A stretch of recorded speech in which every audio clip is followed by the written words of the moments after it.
All right. Taking on a few more things. What's this button do? Oh, no, that's the wrong button. Wait, maybe this one? No, that's the right button. That's the right button. Yeah, you using the whole fist, Doc? I'm fine. Michigan gave us Motang. It certainly did. Bet your sweet bippy. How, in the name of Zeus's butthole, did you get out of your cell?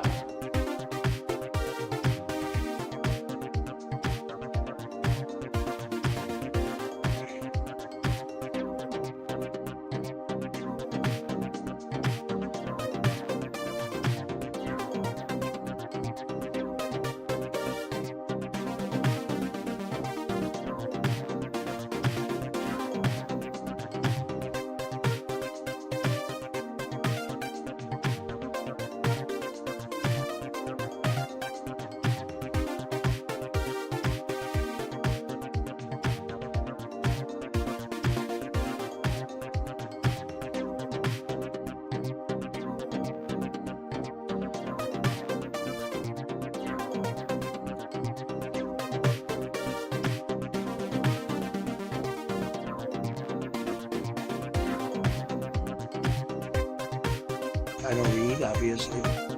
Here I am like an idiot. I felt really good almost after taking it. You could say it's a back door, but I call it a smart door. I had a beat off. In his sock drawer. A lot of very bad things are happening in Nicaragua. I've been involved in the two greatest scams in American history. To me, Corona means Italy. Legal, yeah, look. Action replays in magnified fortune.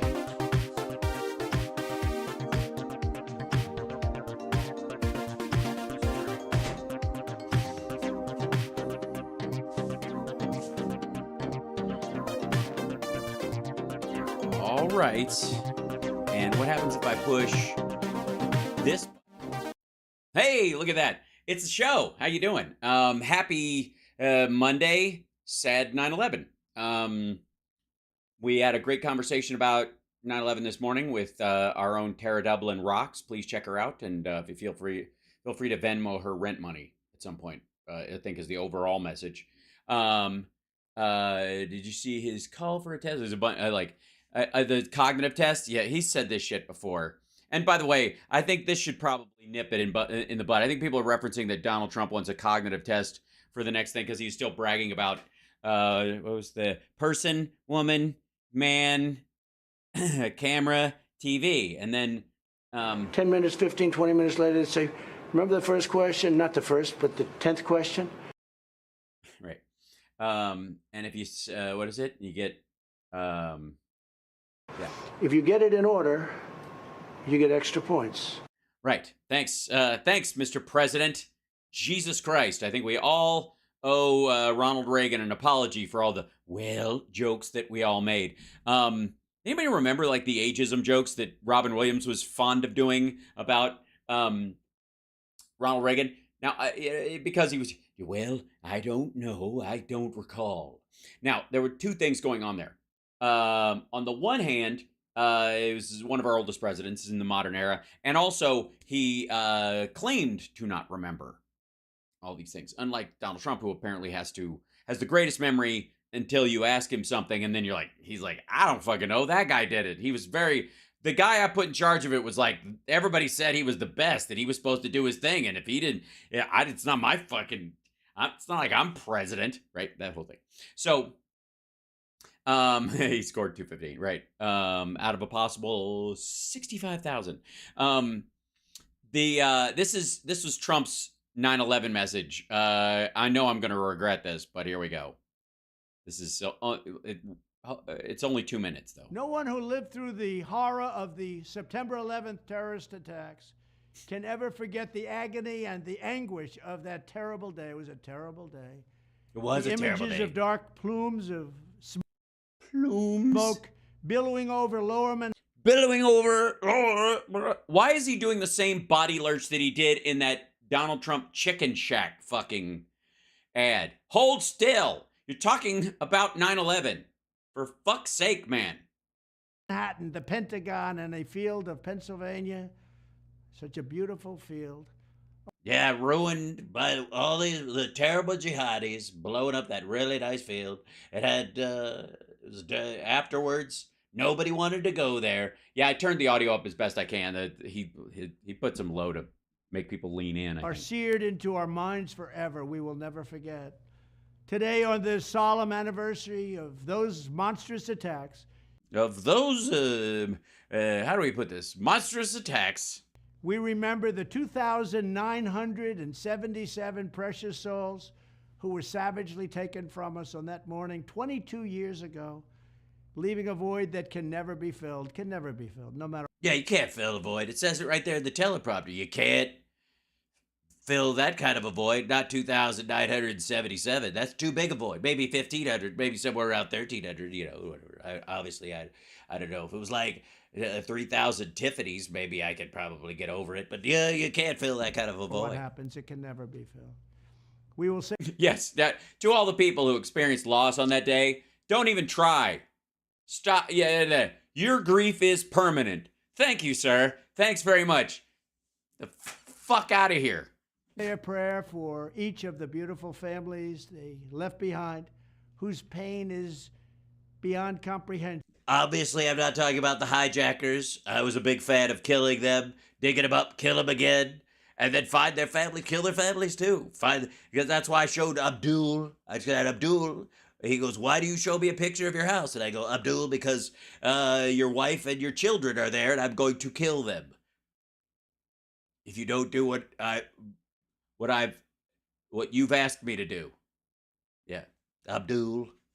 What they've gone through is not even believable. It's very believable. It's fuck, man. The QAnons are using some of this like it's not even believable. See what he said there? You can't believe it. That means he's telling like carry the 2, and everything adds up to 17, and it's not even believable because it was fake. Right. It is believable. Stupid. We honor the firefighters, the great New York PD, the police department. Thanks for I was worried you meant like the prostate department or something like that. Thanks for clarifying. Moon River. With the New York PD, they put it in the notes. I was supposed to say police department, but I saw the P and the D, and I was just like, they're coming out. I can't. The P, the D, they're both working their way from what's left of my addled brain, from all the Adderall and stimulants. It's bouncing towards my face. I can't stop it. I know I'm supposed to say police department, but P and D are the only thing that's coming out. Great people they are. They are so great. They're great. So great. Did I mention that they're great? And I mean that. Like, I would totally tell them that. They're great. Especially if they were cuffing me to take me to back to my house for house arrest for violating the rules the judge put in front of me in Georgia. I would say to them, exactly to these police officers, I would say, you're great. You're doing great. This is great. You're doing great. Great. And the Port Authority officers, the Virginia, D.C., and Pentagon police, and the military service members and other first responders, actually all over the country. Yeah, just anybody. Even the people who weren't. This 9/11, let's remember all the people who weren't at 9/11. That's a great idea. Because they never, I will say, maybe they weren't there, but they never bothered me about getting that stupid fucking PACT Act thing passed. Let the Democrats pay for that shit. Fuck that. They acted with supreme heroism, and they went to the site of the most heinous crime. They would leave other states far away and go to the World Trade Center site, the Pentagon. They'd go to Pennsylvania. They did? They went there? Did they do that?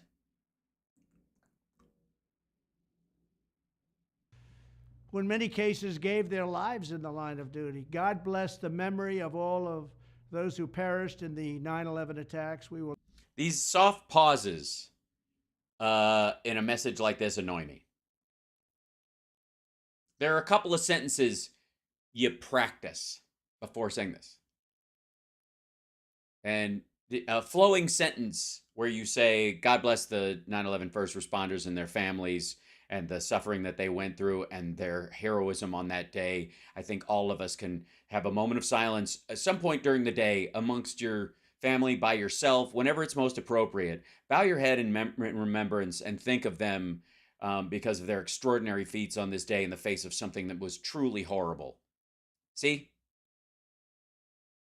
I'm riffing. It's not even, I didn't even have a meeting with Don Jr. and staff and campaign people and whoever the fuck fills the teleprompter to go, so we want to say, God bless to the people that do the thing that has to be done.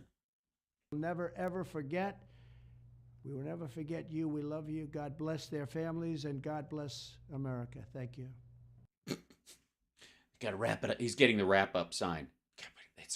We need it under 2 minutes, or the file is too big to go in a fundraiser email. Yeah. So it's you did it, boss. You were 7 seconds short. That's easy. We'll add a little extra on the titles there. Gives people time to dial into the number at the end where you can text and send him money for just a perfunctory 2-minute statement.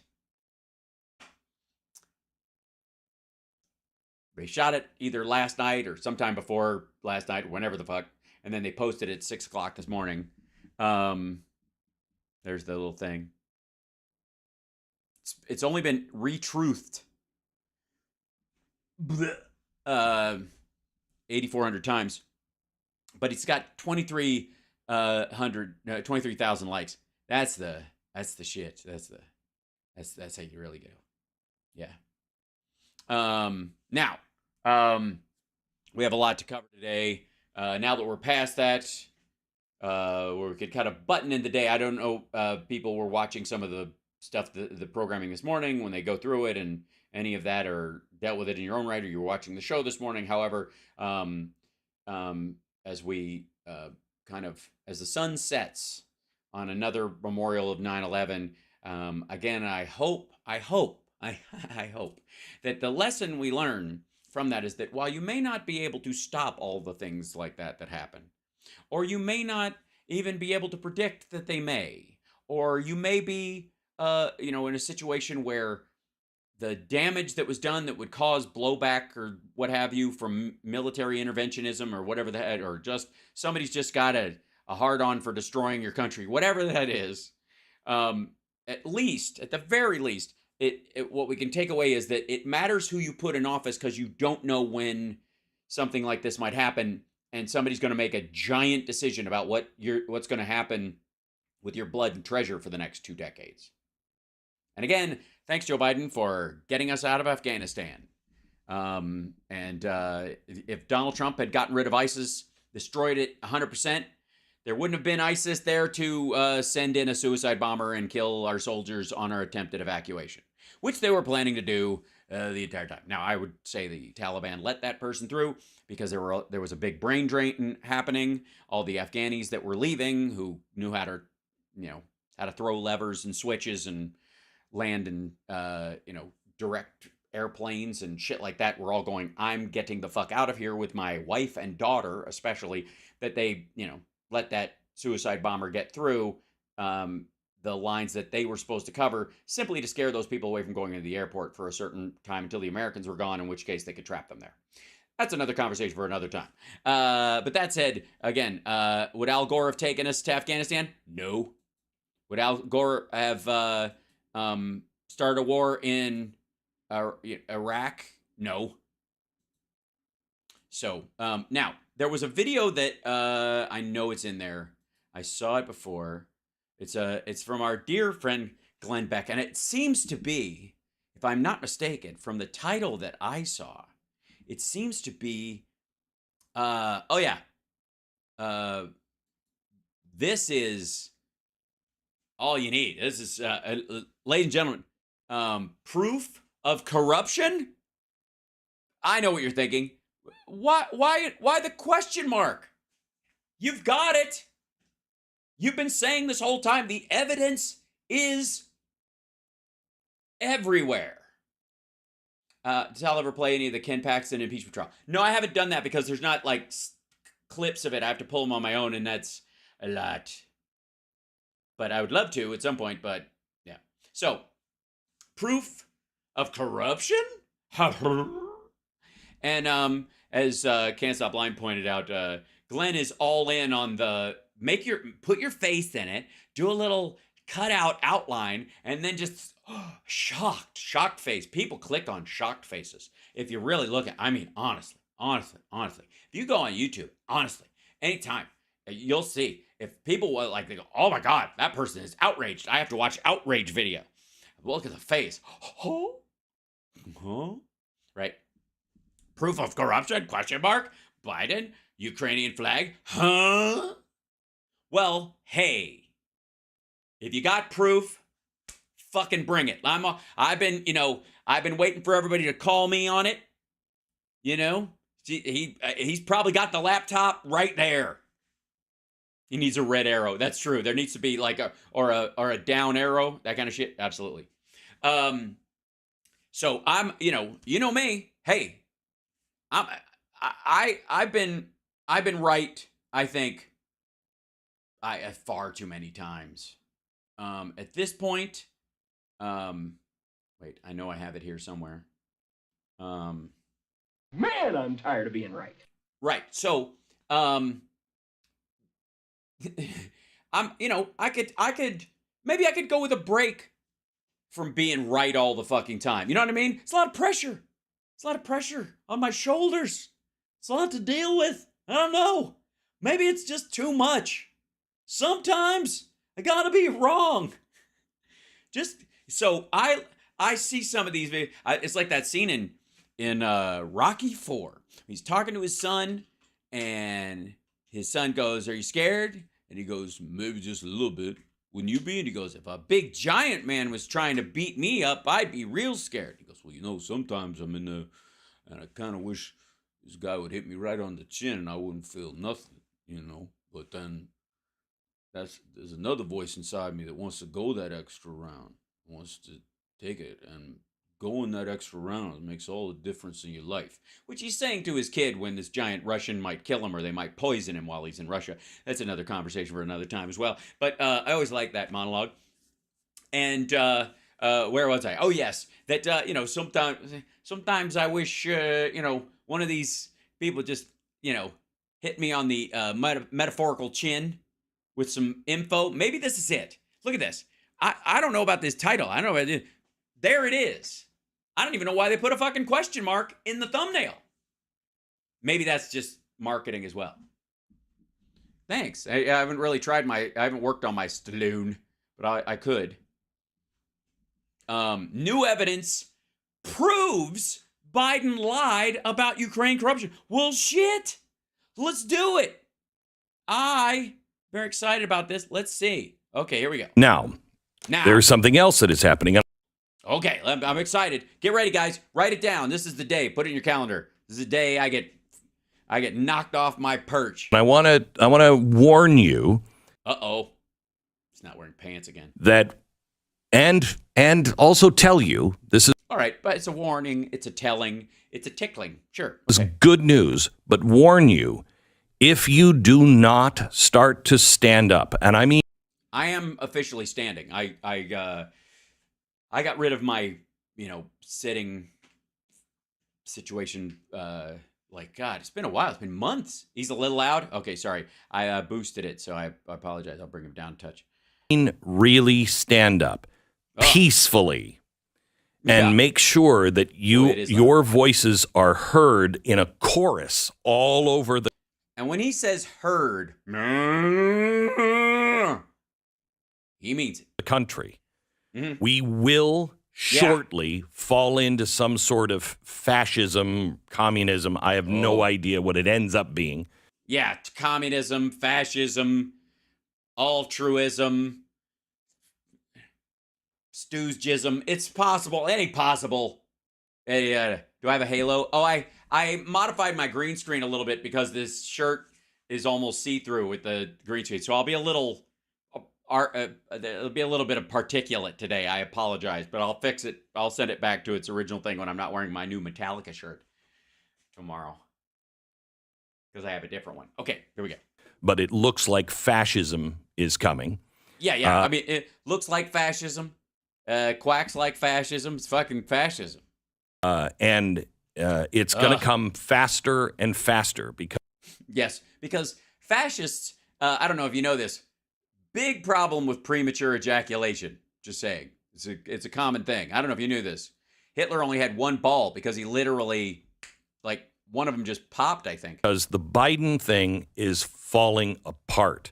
You're starting to see the corruption, and it's being proven now. Oh, yeah. It's being proven. It's not proven, but it's being proven. I feel already he's hedging. I'm already let down. I'm already disappointed, Glenn. Very disappointed. All right. The mainstream media is not paying attention to this. Not paying attention to it's the being proven. They're waiting till it's actually proven, or that there is proof. But go ahead. But once this starts to... What do you think? What do you think the odds are he cites mainstream media at some point during this? What do you think the chances are? I'm just saying. I feel it. I can smell it. Do you smell it? Because I smell it. To come out in open hearings. Oh, yeah. I don't think they're going to be able to avoid it. You'll see President Biden get sick, step down, something to keep this buried as much. Right. Meanwhile, though, Donald Trump's got 91 charges against him. He's going to do time for some of them, but he should just soldier on. Right. Because that's evidence and indictments and grand juries have come together. But you don't... James Comer is on the case, people. Come on. Much as possible, because it is getting really bad. Oh, it's getting really bad. Let's hear it. And it is showing that everyone is involved in it. Oh, I'm involved. You're involved. I had no idea. What part was I supposed to play? Because I will leave. I know I'm running late. I will leave right now. Was I supposed to be the driver for the bag? Was I the bag man? Biden's story had been that he threatened to withhold a loan to Ukraine only because the prosecutor Shokin was not meeting anti-corruption standards. Right. Yes. Do you remember this? Oh, I remember it. We found the audio during... Whoa. Is he talking about these 17 audio recordings? Is there something? Oh, let's hear. The Trump impeachment. Oh. Where Biden openly said, yeah, I fired Shokin because he was a dirty, corrupt prosecutor. Oh, I have not heard this audio where he's talking about, I fired Shokin because he was a dirty, corrupt prosecutor. It's nutty. Let's see. And he was... Play it. He was doing all kinds of things wrong. Here's exactly what he said. I'm desperately concerned about. All right. Yes, this is the secret hot mic. Literally a hot mic, like literally live mic, because he's wearing a mic and he's on stage. You recognize as part of a over an hour's speech and conversation at the Council on Foreign Relations. All right. Yeah. I don't even know. Let's see. Backsliding on the part of Kyiv in terms of corruption.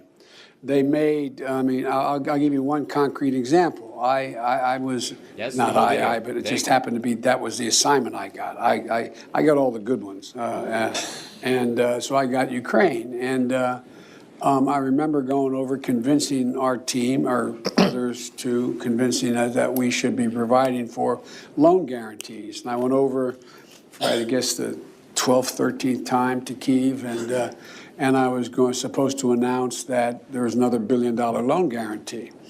And by the way, we'll get to my favorite two words, but another $1 billion. So he'd done this already. They'd gone there. They'd set lines. Okay, good. You're doing well. Here's another $1 billion. You're doing well. Why haven't you done this yet? We'll get to that. I had gotten a commitment from Poroshenko and from Yatsenyuk that they would take action against the state prosecutor, and they By the way, well, didn't. So they said they were walking out to press conference. I said, no, I said, I'm not going to, or we're not going to give you the $1 billion. They said, you have no authority. You're not the president. The president said. I said, call him. I said, I'm telling you, you're not getting the $1 billion. I said, you're not getting the $1 billion. I'm going to be leaving here. And I think it was, 6 hours? I looked, I said, I'm leaving in 6 hours. If the prosecutor's not fired, you're not getting the money.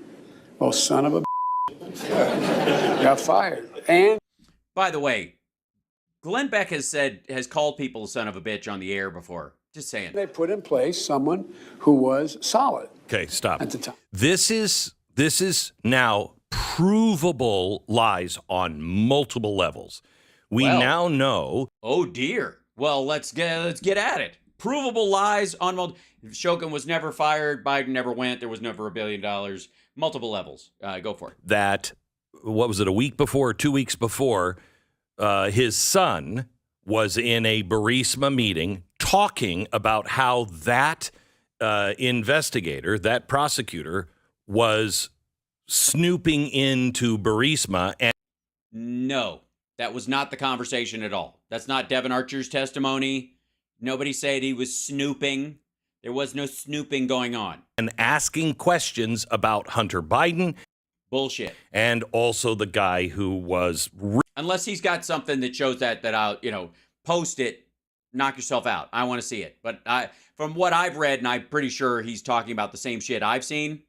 No. Really corrupt, that ran it, an oligarch. Zlevchevsky, I guess he's talking about. So we now know that in this meeting, they went aside and first, Devin Archer said they called the president. Hunter called the president, or no, he vice president, Joe Biden, and they worked it out. No, they called D.C. In theory. He wasn't there. Then his attorney came back after break, and he's like, are you sure he called the vice president? He's like, no, he called somebody in Washington. Yeah, I stand corrected on that. Okay. So who did he call? By the way, I'm not even sure they've checked if Biden was even in Washington at that time. In Washington. Right. Because within 2 weeks, this incident happens where he goes and he says, I want this guy fired. Now, he said, you'll call the president. You can't do that. Yeah, I can't. Call the president. They never called the president. They should have called the president. We now know that the White House and the State Department said the exact opposite. No. There is no point where the White House and the State Department thought Shokin was on the up and up, a good guy, and was doing a great job or wasn't doing his job going after corruption. There's no, this is just goofy, but maybe he knows something I don't. Let's see. Okay, here we go. Of what Joe Biden was saying. No, they didn't. Saying. Now there is new evidence. So we have the State Department communicating with the White House saying, this guy's doing a great job.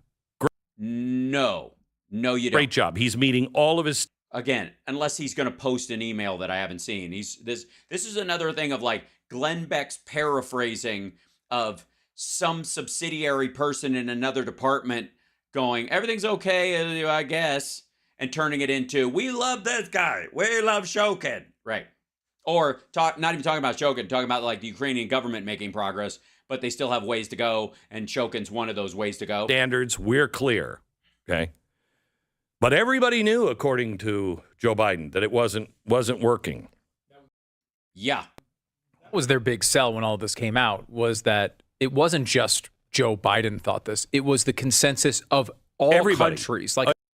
Yep. All the civilized world understood that this guy was corrupt. So we've had now the documents from the State Department saying that's not true. Mm-hmm.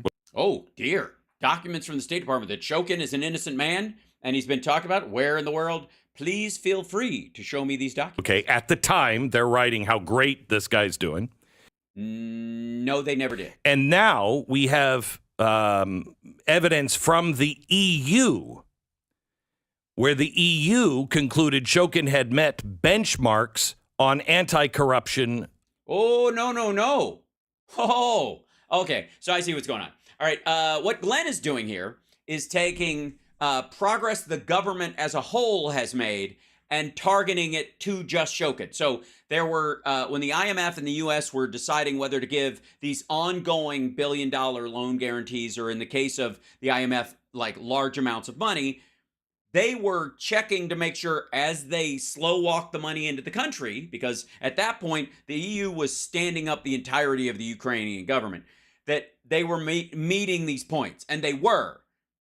But we're not, they have another one to do before we give them the next billion. And then they got to hit these benchmarks. They've done it for this one. They've done it for this one. They've done it for this one, we think, and yet it still hadn't happened. This is specifically, by the way, the thing about Shokin was that between the last $1 billion and this one, that was like they have a draft agreement of what they've got to do to guarantee that we keep giving them these installments of loan guarantees. And if they don't meet them, the money doesn't come. And so the idea is like, okay, here's the draft agreement. This is, I think John Solomon even put this on his website as evidence. And it's abundantly clear there, it's a draft agreement because they haven't met those standards yet. The assumption is they will, but they hadn't. Reforms. In fact, it's pretty glowing what it's glowing. They write about him. Now remember. About him. About Shokin himself. This narrative came out because it's the truth. What did Donald Trump do? He withheld offensive weapons from Ukraine to start up an investigation that he didn't care would actually be completed or actually be sound. He just wanted the dirt before he wanted the scent of corruption on Biden before the election. And to do that, he withheld weapons, which he had no right to do because the Congress had already allocated those weapons to Ukraine. Donald Trump said, hey. He just said, hey. He calls up the president of Ukraine. I want you to find out what's going on because there is corruption. By the way, no. There was nothing going on. There was, Hunter didn't work for fucking Burisma in 2020. Joe Biden wasn't in office in 2020. None of this. There was no, Zlochevsky had already left the country. He's disappeared. There was no ongoing corruption. As a matter of fact, Burisma is a functioning company now. It's above board. I need to know what's going on. There's so much corruption, allegedly 5 years ago or whatever. With Biden, and I want you to look into it. No. Oh, no. Glenn, no, he didn't want him to look into it. He wanted him to announce an investigation. And if you want these weapons, Rudy's going to tell you what you need to say. You need to go up to a podium and say, today we start an investigation into Joe Biden. You're going to fucking say that or I'm not sending the shit. You don't even have to have the investigation. You just have to say you are. That's what the call was about. He knew that this was happening, okay? But what? No, it wasn't. By the way, even if you believe it's true, which it isn't, it's not was happening, had happened. Had happened. What do the Democrats do? They try to say, look, he's trying to get dirt on his possible opponent. Wasn't his possible opponent, fuckhead. It was when Joe was running. In an election. That's election interference. Mm-hmm. That's what the press sold you. We told you. Sorry, this is the year before. I'm getting my impeachment. It wasn't true. We told you he's trying. Eventually, as we did our homework on this, during the trial, we laid it all out on a huge chalkboard and said, Biden is doing exactly what he's saying that Trump was doing. No, he isn't. In any way. As a matter of fact, Biden would be doing the inverse, technically speaking, if indeed you thought he was committing the crime, which he wasn't. And this whole firing of Shokin smells really bad. Well, that's mostly Shokin, I got to tell you. If you look at the guy, You could tell from his diet and his general demeanor. He's a musty dude. So at the time, Shokin was investigating the activities of Burisma. No, he actually wasn't, and we'll get to that. And Hunter Biden, who had no experience in the energy industry, yet he was. Neither did Devin Archer, but you believe his testimony and you think Hunter's lying. And even Devin Archer said they didn't, Biden and Hunter never talk business. He got more money from Burisma than Hunter did. And Devin knows less about energy. He's a real estate guy. He knows less about energy, arguably, than Hunter does. Is being paid at least $83,000 every month. Right, as a shepherd for an investment fund. The European Commission, in new documents, said, based on these commitments, the anti-corruption benchmark is deemed to have been achieved. This is from the governing body of. Okay, I think I know what he's talking about. Of anti-corruption. All right, wait. So, if I may. Luckily, I've created. There we go. Let's see. Yeah, get this.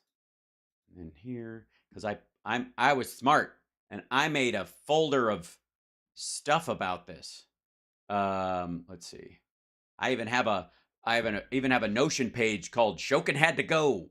All right, so this is what he's talking about. If I may, right here, ladies and gentlemen, I present to you.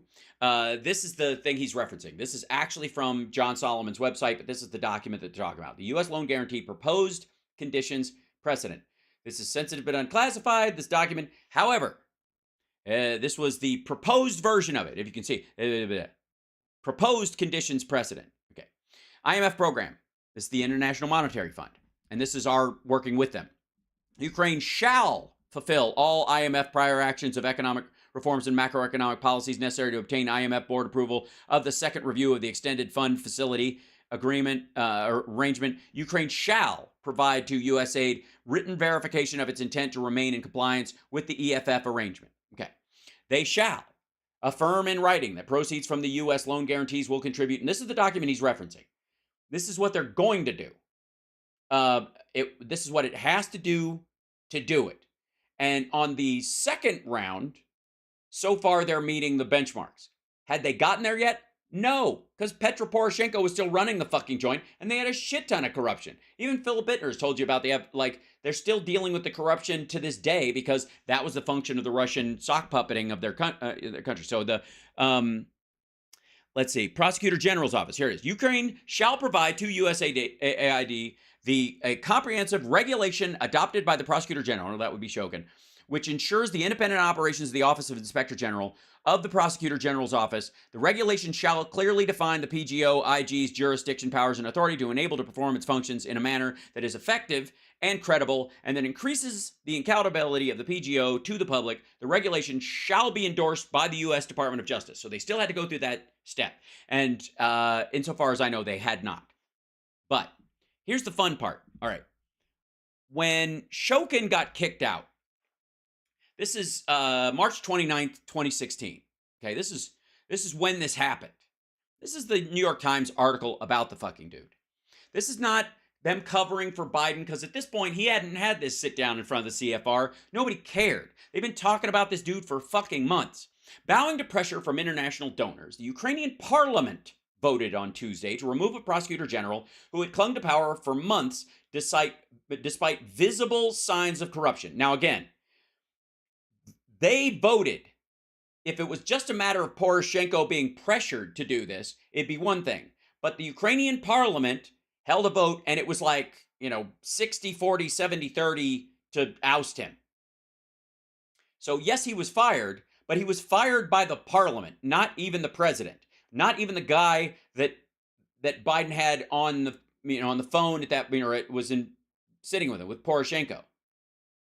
And Poroshenko didn't necessarily want him fired because, again, Shokin was the godfather of his kids, and they were in on it, essentially. They were together in a lot of this corruption, and that had been going on for years. He was under Lukashenko. He was one of the, he'd been in government for a little while, and he was kind of like a natural Pez dispenser that was going on, right? Okay.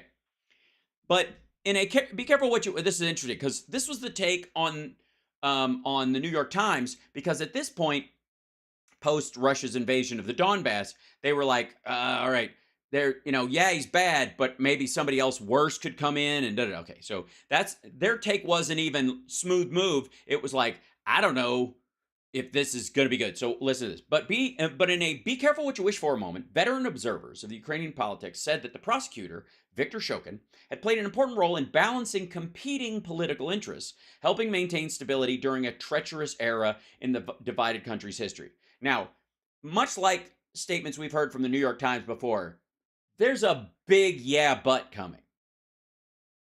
And you'll see why. And I would like to remind you that Paul Manafort, the guy who became Donald Trump's campaign chairman and ran his campaign for free and hoped it would make him right with the Russians and all that shit, and was making money under the table, and it was multiple payments from Yanukovych's like when he was in Yanukovych's service.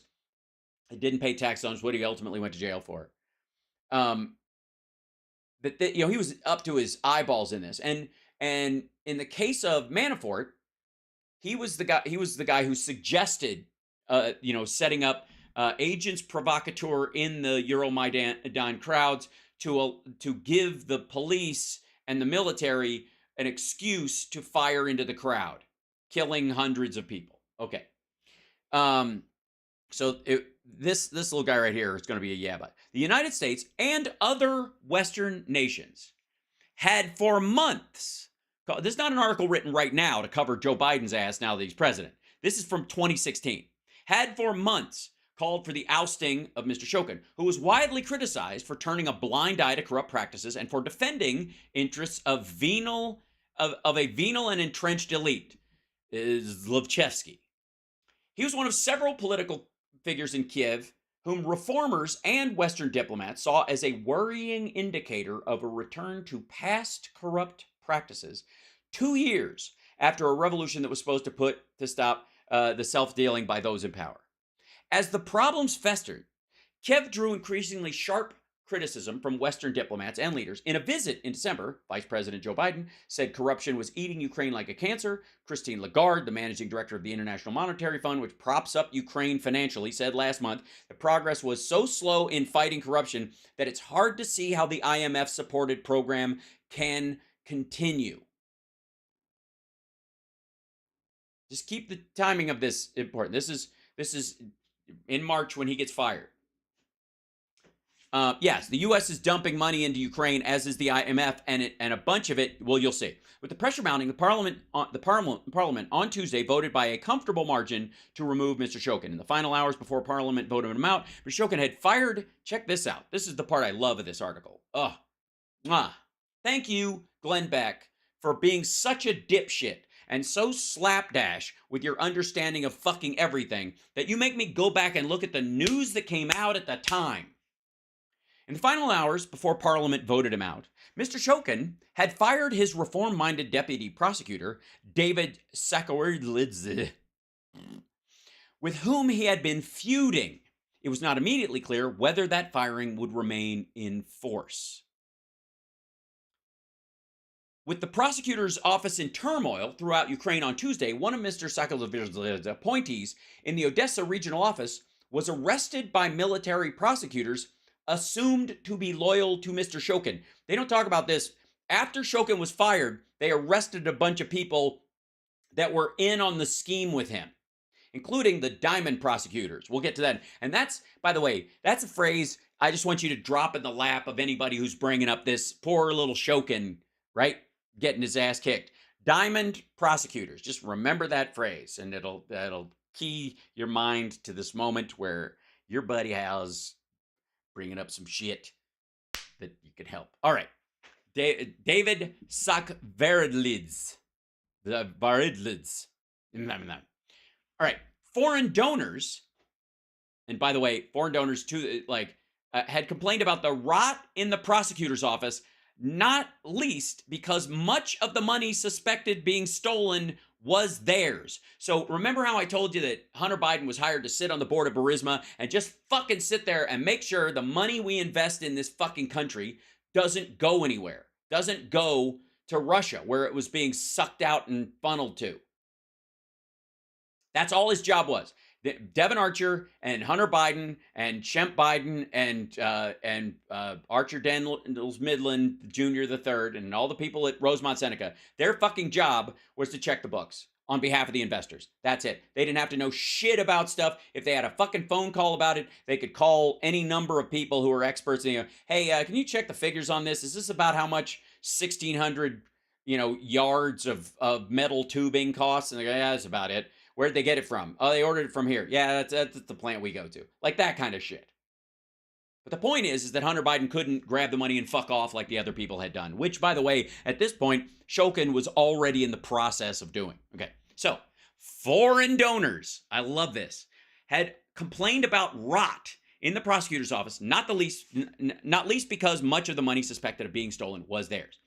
In one high-profile example, known in Ukraine as the case of the diamond prosecutors, troves of diamonds, cash, and other valuables were found in the homes of two of Mr. Shokin's subordinates, suggesting they had been taking bribes.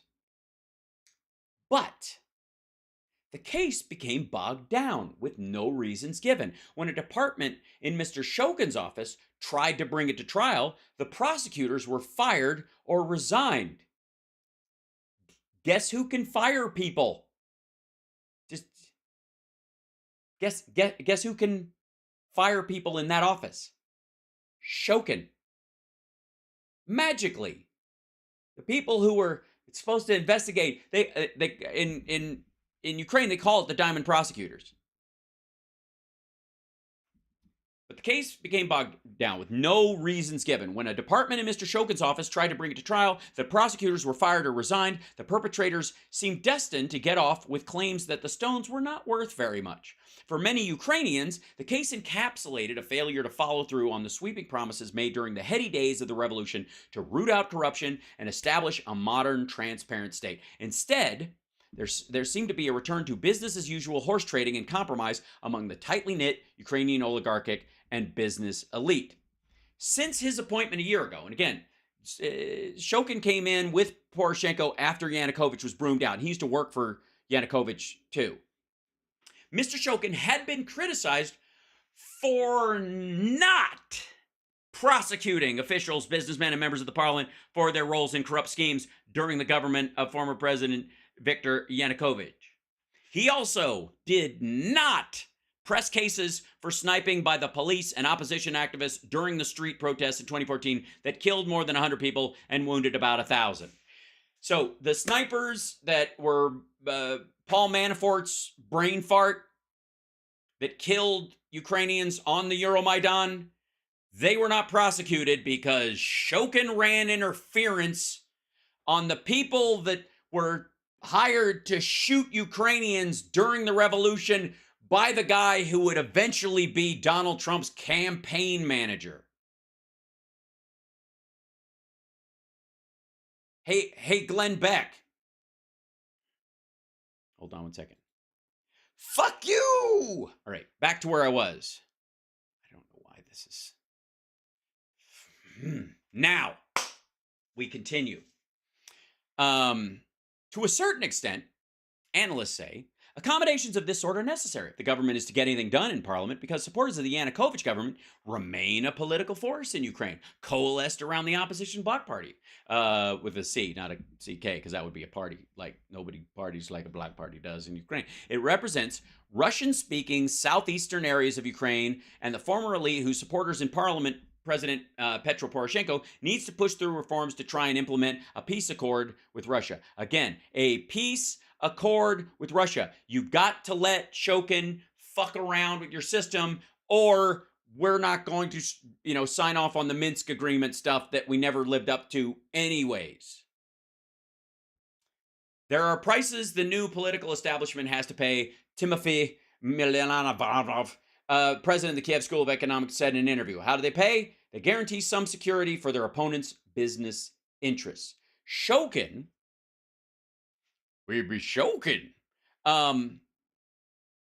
was kicked out because he would hold the investigations of people that he was friendly with or were paying him to do it and go after other people who were trying to run, their companies legit. That's it. And everybody knew it. March 29th, 2016, this is the fucking article. This came as a fucking surprise to no one.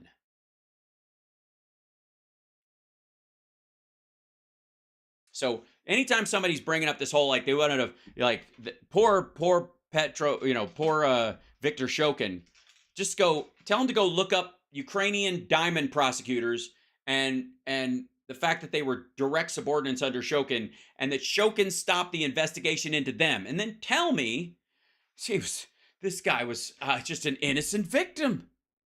Instead of abso-fucking-lutely, look, if you want $1 billion more, bounce this motherfucker. This is nuts. He's running a graft scheme all over the fucking country. All of his direct subordinates are taking bribes. They're being found with diamonds and cash. Same fucking year, by the way. The diamond prosecutor thing was like, it was just recent. He'd only been in there a year. Shokin had been in the office from like 2015 to 2016, and already his direct hires, the people that were working with him that he'd brought along, had been found with diamonds, cash, and a fucking Kalashnikov. A fucking machine gun. Jesus Christ. Like, this isn't even the kind of bribery where we're like, okay, a little bit of you scratch my back, I'll scratch yours. It was like, yeah, put the diamonds in the fucking bag. Like, diamond prosecutors, just to float that around. Now, yeah, this is the story of that, by the way. Here we go. I'll blow this up a little bit. Ukraine corruption probe. This is from July 6th, 2015. So all these dates kind of matter. Remember how they're like, a week later, Biden shows up, and all of a fucking sudden, he's telling people to get rid of this fucking guy. Well, this was the news at the time.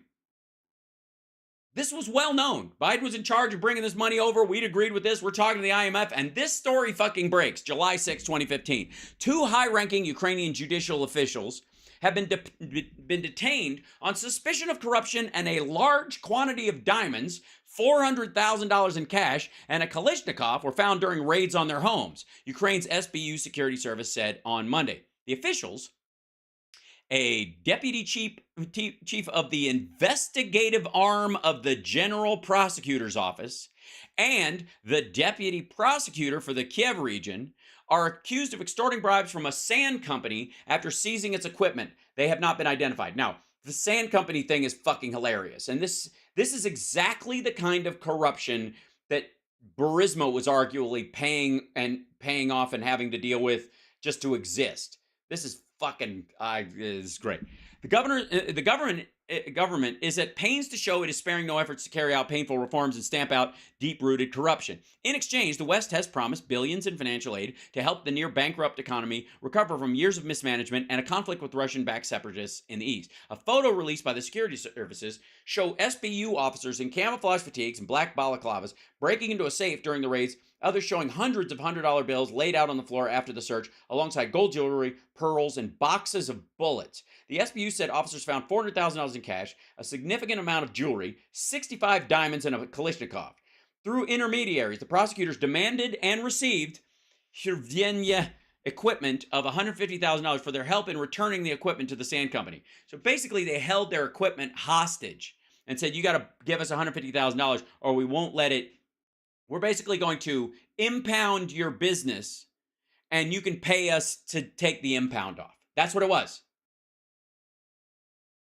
This is just one case where they busted them. They were tied to a bunch of other things. And the Burisma stuff was very similar, except that, like, the money was just gone. Everybody knew it.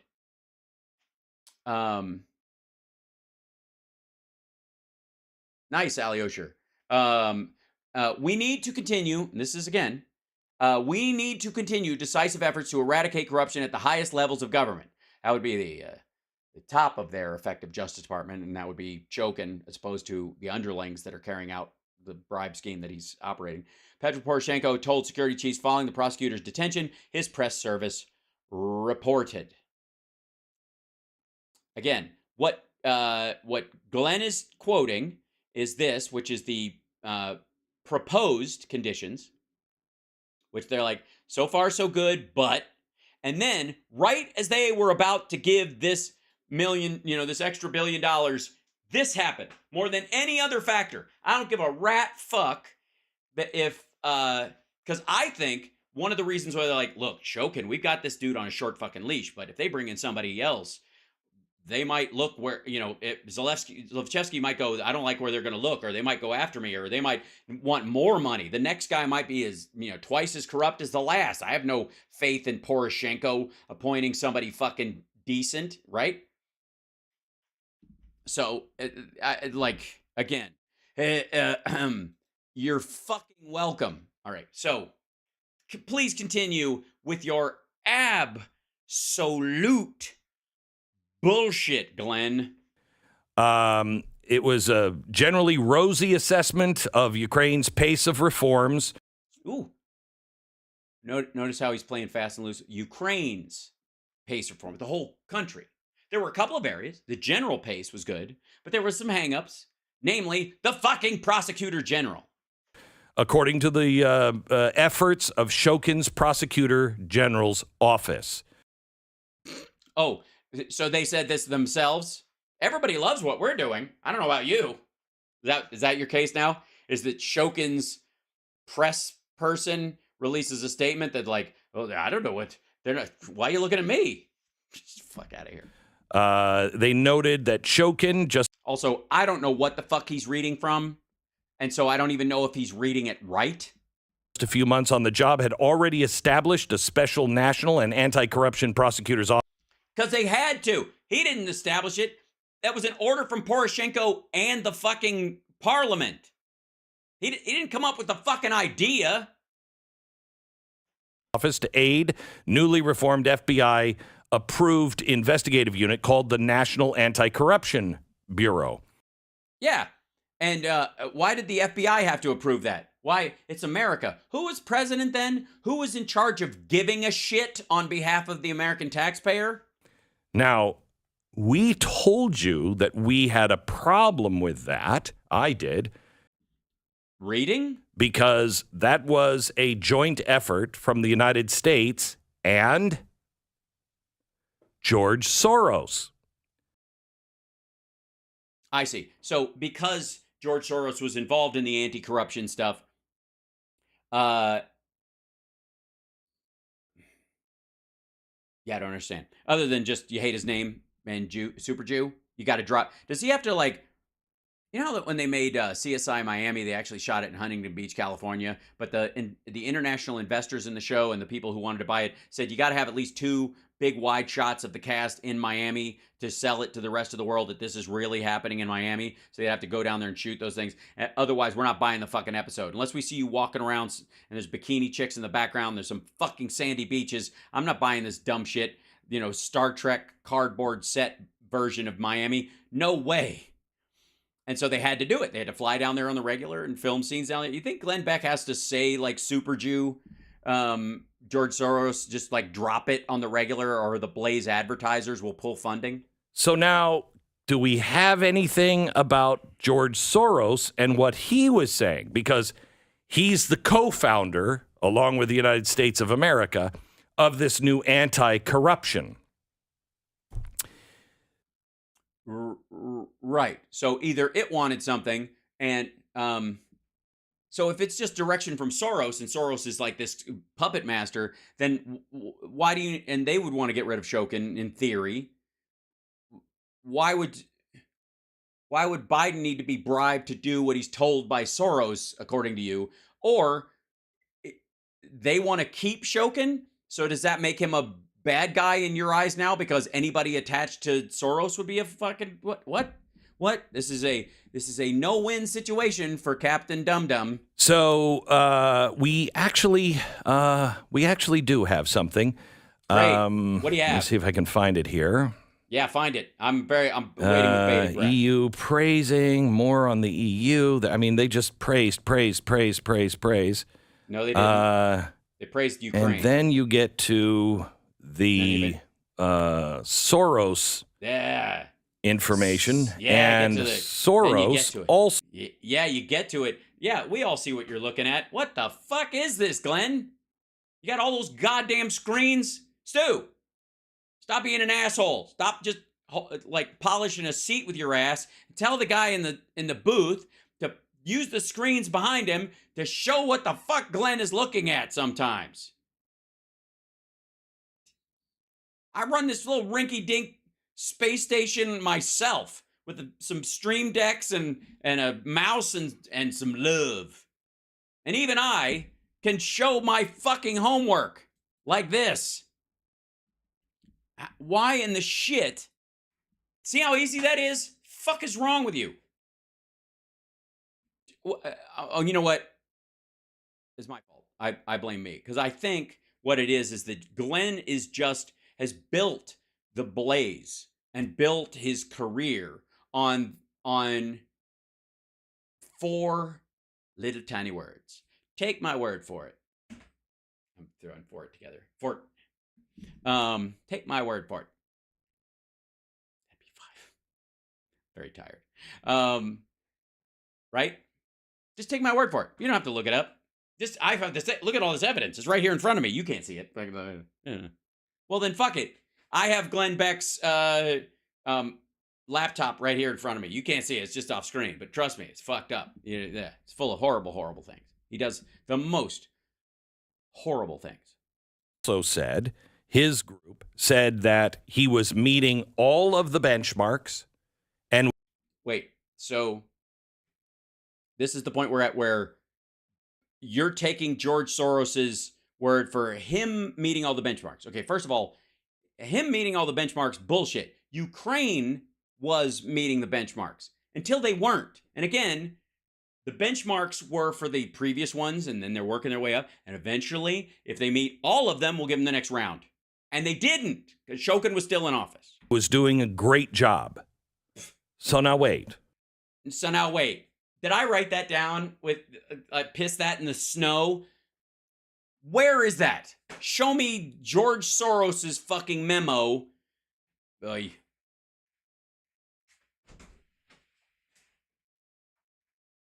The office is getting hot because I'm... Just to return to our original programming. Glenn Beck, if you've just joined us, is reading a memo allegedly from George fucking Soros that he's like, see, he must be a good guy. Soros likes him. What the fuck? Are your feet freezing too? Oh yeah. Is that what I see? That's what we're going. Jimmy, whoops, I can't do that. Oh shit. I gotta turn this on. Hold on. It's the... now I gotta fix... There you go. We go back to here. JB, put up on the screen how the checklist that I have about 60 ways to leave George Soros. You walk out the back, Jack E. Smith. What you talking about, Willis? No, that was a fever dream again. I need more ivermectin. Shit. Wait. Wait for what, fucko? You're reading off screen, and you're not even citing what you're talking about. Oh, and one more thing. Also the... No. You don't have one more thing. You don't have anything right now. Just yammering from a list of talking points you have in your fucking lap does nothing for this conversation. Especially when I was... And I wouldn't be this pissed. I normally wouldn't be this upset. Normally I'm okay with this, I must say. But... I was promised, like my viewers were, new evidence that proves Biden lied about Ukraine corruption. I don't want to hear you fucking reading from a list off screen with black screens behind you, you dipshit. Phone call. The phone call to Joe Biden, it was all taped from Poroshenko, that is the head guy of Ukraine at the... The head guy, the big cheese. You're the big cheese now, the head honchos, numero uno honcho. Look at all those lights, they're beeping and flashing and flashing and beeping. I can't take it anymore. Time, telling Joe Biden in an audio tape, okay, we don't have any information on these corruption charges. We don't have any corruption charges standing against this guy. Right. Of course you don't. He's the prosecutor general. That wasn't the question, dumb fuck. Now, Poroshenko gets an excuse because his English is not his first language. But, and I don't know what the fuck Glenn talks for a living. I don't know what that gibberish is called or what brand of gibberish he's, it's, I need my sonic decoder ring to figure out his version of fucking pig Latin. But when Biden was talking to him, you don't have to. The point isn't that you have to open investigation against your guy who isn't opening investigations or is bribing people. You do too. First of all, you absolutely fucking do because of this. God damn it. He's like, we don't have anything against this guy. Two of his biggest subordinates were just found with guns and diamonds and money and cash in a scheme to defraud everybody, you fucking chump. Of course you do. But, and then, I'm going to calm down. I'm fine. I'm going to be all right. I'm holding it together. But the point wasn't you guys need to bring charges against this guy. It's like, have a vote on him. You said you're going to have a vote on him. Have a vote on him. Get him the fuck out of there. Because even the parliament wants this dude bounced. You're not providing us any information. We have no information on. Bullshit. By the way, he's making this up out of whole cloth. And if Poroshenko said anything close to this, Poroshenko is bullshitting at a time when that story about the diamond prosecutors was breaking. On why he is suddenly... Right. For the record, if I'm getting the timing right, because he gets fired in March and the other prosecutors get busted in July, right? So as soon as he's out of there, they bust two of his direct subordinates, his head of investigations. For fucking hell. Victor Shokin's head of investigations was one of the guys that was arrested with diamonds and $400,000 in cash, guns, and boxes of bullets. Meanwhile, over here. Offensive to the United States. Bullshit! It's just so much bullshit at one moment, Mr. Spock. I don't understand. I can't figure out what he's saying. It's clearly some kind of alien language. We're going to have to get my translator's broken. I don't understand. But I asked him to resign. Can we get our $1 billion? By the way, no. He was voted out. Get that part right. That's the other part. Everybody talks about it. So 2 things you need to remember about Shokin whenever this shit comes up. Anyway, diamond prosecutors, and he was voted out by Parliament. Joe said yes. So you have the president on tape with our vice president saying, we have no information. We have nothing, but you're holding the $1 billion. And so, I mean, I guess we're going to fire him. But we'd like the information because we don't know why we're firing him. And then just shortly thereafter, they announced that they had busted his dudes with diamonds and money and bribery scheme, and he wasn't pursuing investigations. It had been a problem for a long time. This is just bullshit. Like the idea that Glenn Beck wants to wipe the dew off of Victor Shokin's ass every fucking day is absurd. Because the State Department, the White House, George Soros, and the EU all said the guy was doing a great job. No, they did not. Right before he got on the plane. No, they did not. Guys.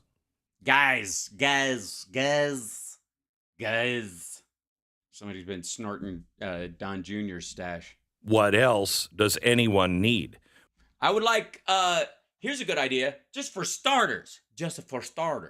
How about you take whatever the fuck you're reading, give us reference points, put the fucking links in the description, and then we can check for ourselves if you're just talking out of your... It's a crazy thought. You know what? Fuck me. I don't even know why I brought it up. That was silly. I'm a silly person. That's all. I'm just a silly person at this point. I don't even know why I expect... Why would anybody... Jamie, bring up that thing about why I keep asking... What is the definition of insanity again? There was a thing about it. Like the guy... Remember the guy who started MK Ultra is the same guy that defined insanity? or whatever.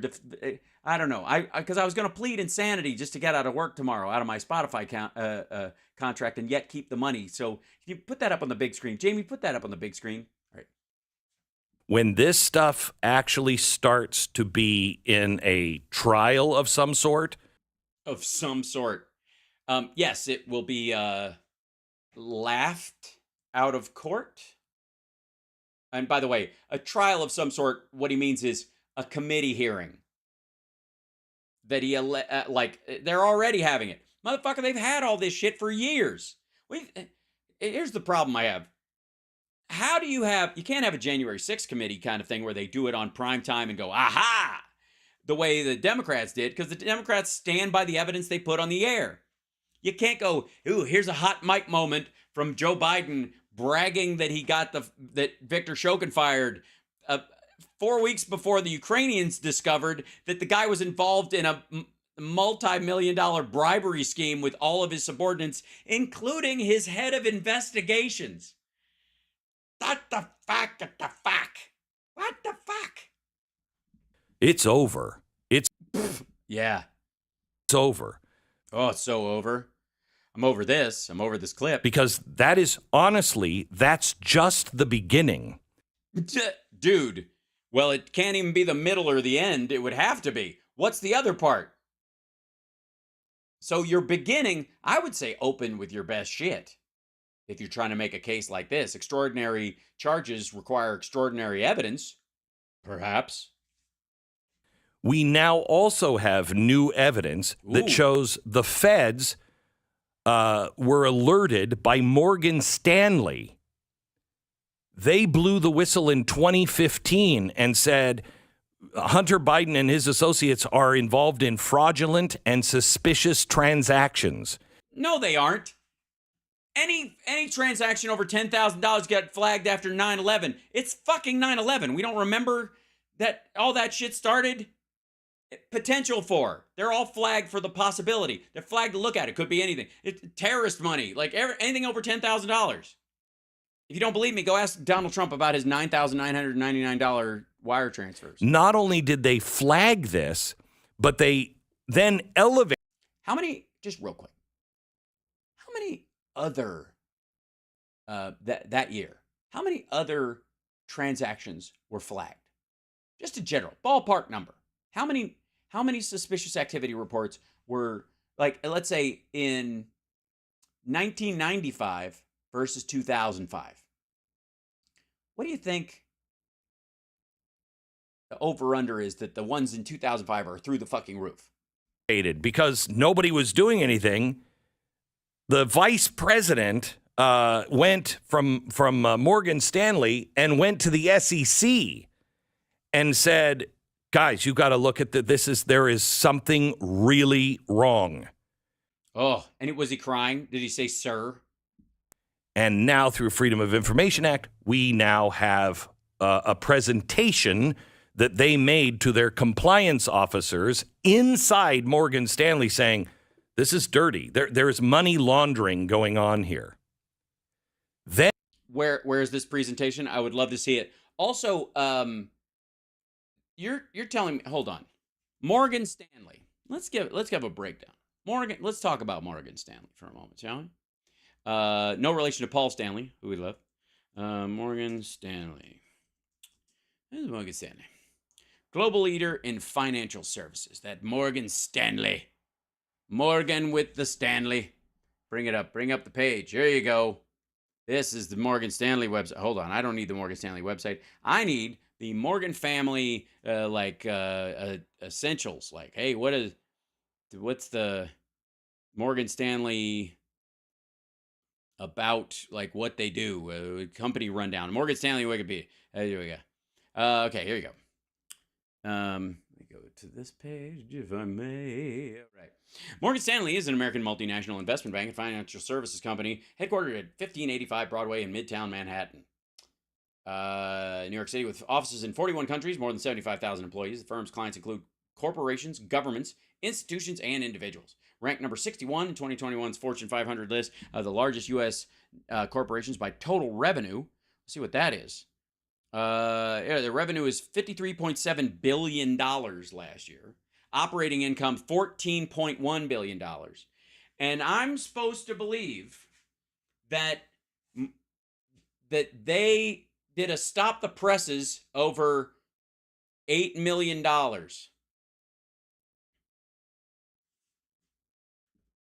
Yeah, it sounds like they're fucking really scared. And we also have one more piece from Yes, you do. Okay. the Washington Examiner.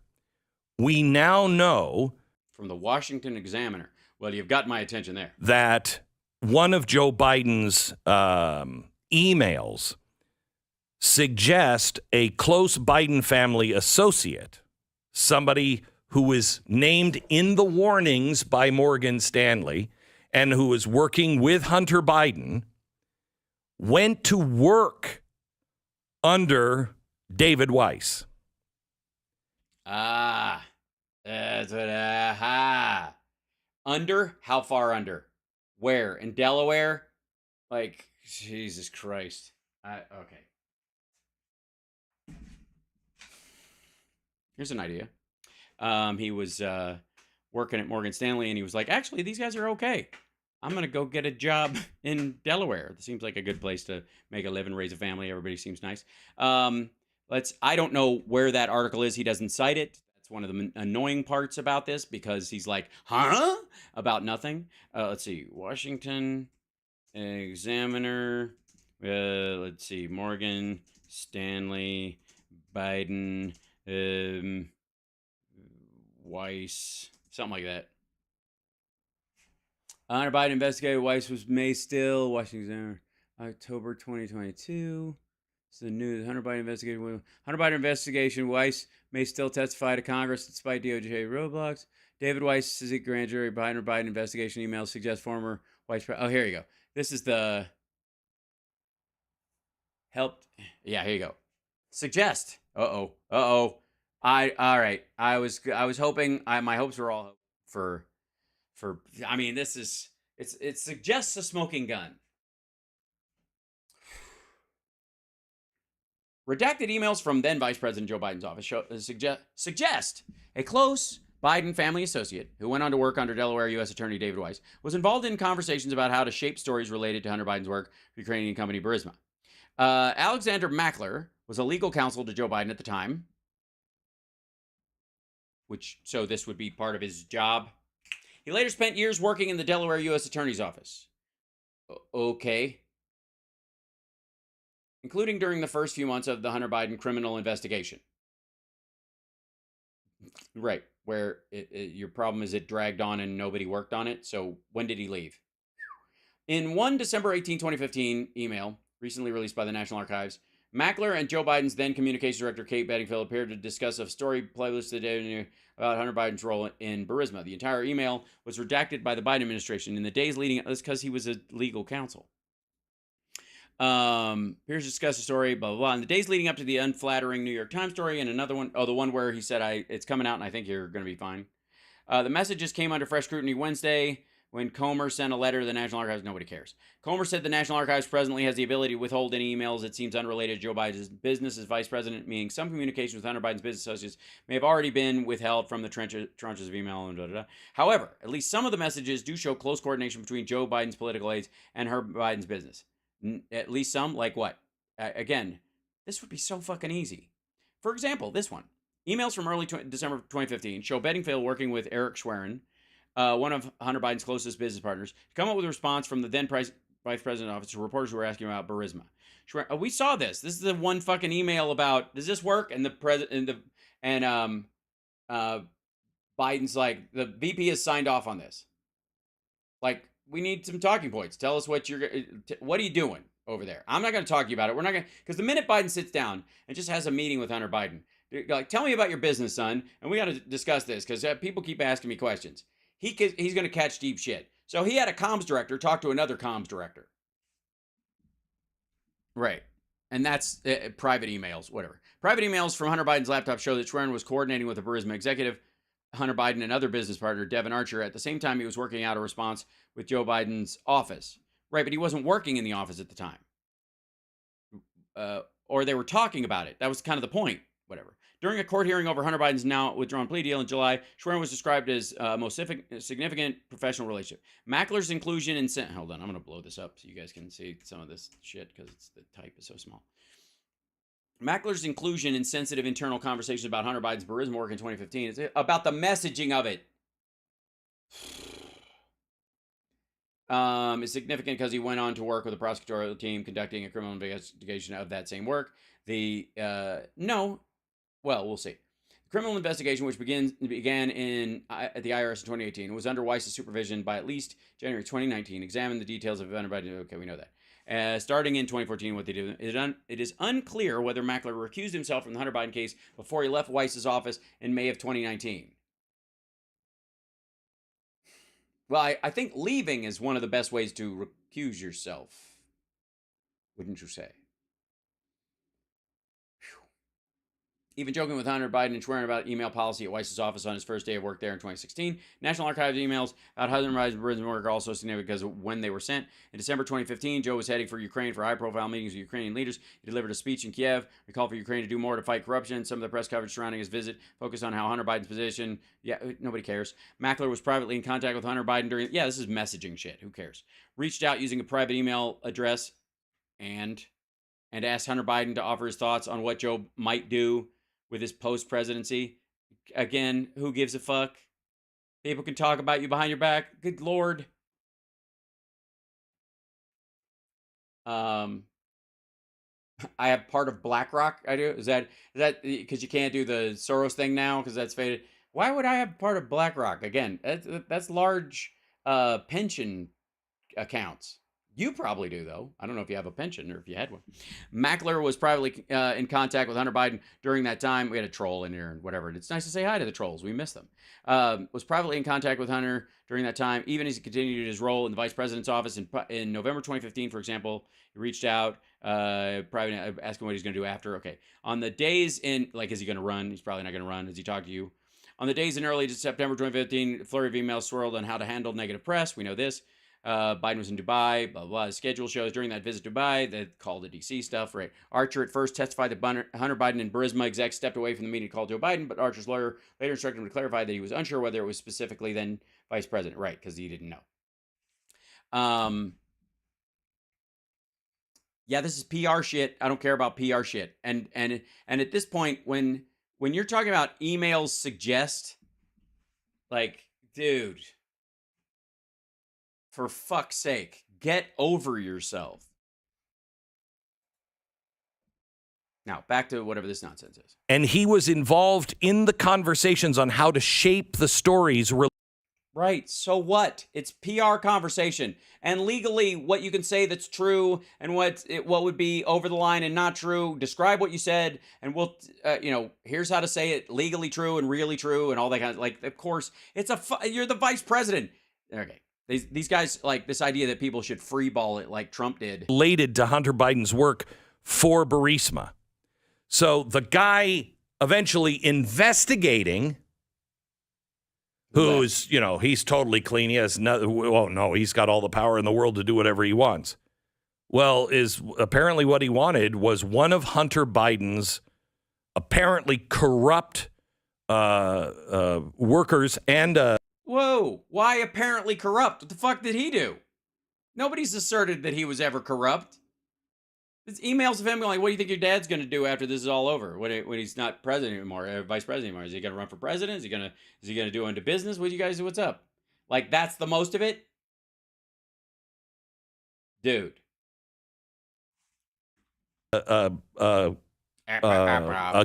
Whatever. Good friend of the Biden family. Eek. Was involved with his office trying to shape the narrative. No, he was actually advising, not trying to shape the narrative. He was tasked with coming up with the statement. Period. And by the way, on archived emails in fucking public. And it only ges worse. It would have to, because this is ass. I mean, those are the highlights. If you don't... That's the highlights. Okay. I'm very disappointed. very disappointed. If you don't have my show prep every day, I do not. Please get it. It's free. It's at glennbeck.com. All these stories and so much more. Oh, yeah. So much more at glennbeck.com. I have no doubt. I don't know if you guys know this. Oh, I'll show you here. Hold on one second. There's some amazing stuff over there. I was amazed to find when you go to glennbeck.com the amount of stuff. Well, here it is. I don't know what the fuck's wrong with their first page. First of all, even his fiction is fiction. Dark future, Great Reset, Klaus Schwab, Biden, and Bill Gates in front of a big thing to make it look as much like a Clancy novel as possible. This is just watch my fucking videos. Radio, TV, books, charity events. There's one other thing that's not listed up in here. Let me see if I can find this. Go to this one. Oh, real estate. That's what I was looking at. Yeah. You think all he does is bullshit? Can you imagine buying a fucking house from this dickhead after what I just ran you through on how much flim-flam's involved in him just reading stories out loud? Your Honor, look. There's a cute... that's a word I use to say mold. When I say black mold, it scares off the buyer. So I use phrases like cozy because it's got kind of a fuzz to it that grows in the corners. You know, the sharp corners can be off-putting. But when the rooms are covered in black mold in the corners or whatever, that's just an extra special thing, whatever. And he's got people like Pat and Dave Rubin sitting on his titties. I don't know why, who sign off, who are part of his real estate team. Real stories from real people buying real estate. That's right, Glenn Beck. Come on now. Come on down here and live on the compound. I have no fucking idea. So weird. But warning, there's nothing worse than an animal that's been backed into a corner. Shit. Is that what you are now? Tough guy? The fuck? Yeah, yeah, there is. How about this, dickhead? An animal that's backed you into a corner. That's kind of scarier. Imagine there's an animal in the corner. You're like, oh, yeah, we might be careful. He might nip. Everybody be careful. So, all right, let's get your gloves. Go get some oven mitts. There's a bat in the house. Versus, oh, fuck. I think that's exactly worse. Directly worse. What an idiot. We're going to have to stand up, square our shoulders, speak the truth, and hold on to the Republic. Hold on to the Republic. By the short and curlies. Shut the fuck up. Now, I've already used so much of my time already, and I love you guys, and I appreciate you being here. Tomorrow, no show, because I'm doing the Ultimate Jam Night. It's Aerosmith. We're celebrating, and so I've got to work on my lyrics tonight after I'm all done, because I got 4 songs to sing, and boy, that Steven Tyler, he's verbose. But if I can, hold on one second. Let's bring it on home with a good old RFK, who is, finally he's on a rehab tour, after his anti-Semitic stuff that he had to go through. Jamie, put up that thing on the big board about how the Jews run everything, but then they, but they have to defer to other Jews, and that there's worker Jews, and then there's the Queen Jew, and then they all live in a hive. Bring up that article I smoked. All right. So this is Jesse Waters. But apparently, according to Jesse Waters, Biden ordered a political hit on RFK Jr. Papaya. Joe Biden's just ordered a political hit on Ouch. RFK Jr. Dems want to end RFK Jr.'s campaign before it peters out on its own. Are they just doing him a favor? Biden. Look at this. The big Democratic shoe stepping on RFK, who's never held office but wants to run for president because his last name. Who spent his... Because I think it's, I think the one thing we learned from Bush was, father to son. I miss that from the old monarchs. His whole career plagiarizing the Kennedys, now wants the Kennedys silenced. RFK Jr. is saying the DNC has just fixed the primary to make it impossible for him to win. I got news for you.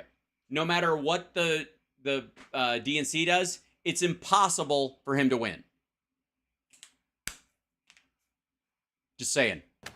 They've made rules that if anybody campaigns in Iowa or sets foot, any candidate sets foot in the state of Iowa or sets foot in the state of New Hampshire, that none of the votes that are cast for that candidate will be tallied. In other words, any delegate that I win in New Hampshire or Iowa would go instead to the president. And it's weird. It's almost like, and follow me on this, it's almost as if the Democratic Party is not a public works group, but indeed a political party. And that political party, I don't know if you know this, already has someone in the White House, and that person is running again. Okay, thanks, bye. Now they're trying to change it so that if I campaign in New Hampshire, that none of the votes cast for me in Georgia will count. I would have to win. That's because of the order, because he's trying to like jump ahead and secure some votes just to try and like, it's just silly. It's not going to turn into, dude, talk to Marianne Williamson. You guys could start a talk show. This is so aggravating. 80% of all of the states in order to beat President Biden, even if he only wins 20%. Yeah, you're not going to win 80%. You aren't.